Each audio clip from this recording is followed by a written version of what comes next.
chuột cô sạch này nhé ngon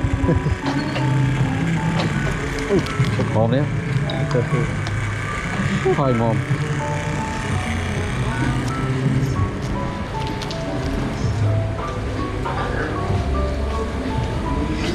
na con đi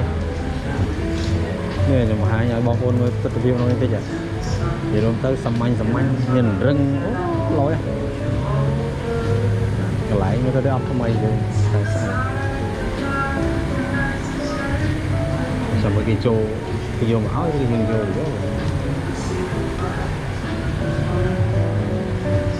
xa ra bong ôn lại đi cái miền chợ sao cho ấy thế này bong ôn ai mò lên bán á sọc xài thì chứ và cái kia chợ sau cho ấy này em à đây là cái đã Star Bear Coffee lại kia xa đâu mà mình chơi được vô các mình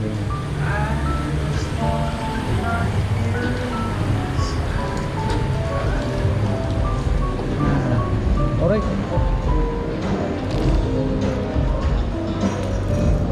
dạ số nó còn mua được hot tuần wow nông lôi không ơi em là bóng ôn đây là mới tì tăng này cái tu co cái chuyện mình cái score bây giờ là đi chạy rồi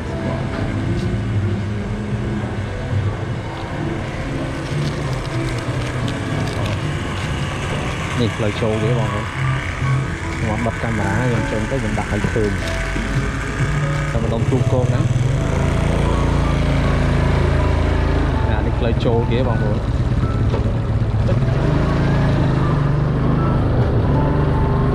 ่านี่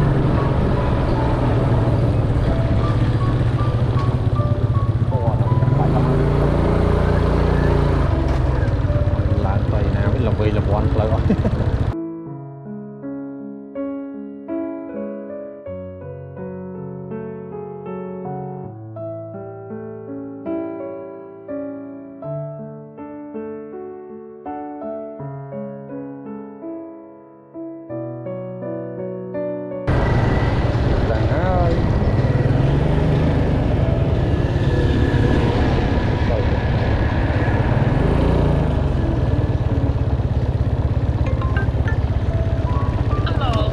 dia tu yang kerana pun nak lumah lagi. Nombor klub hero.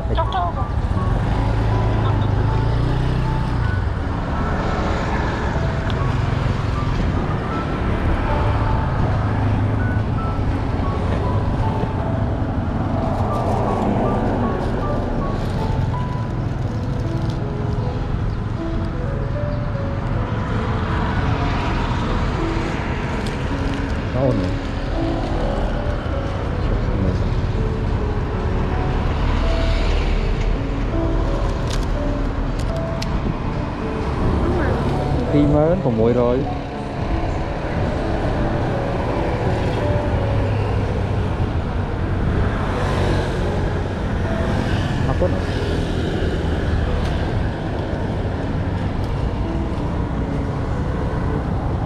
Ok.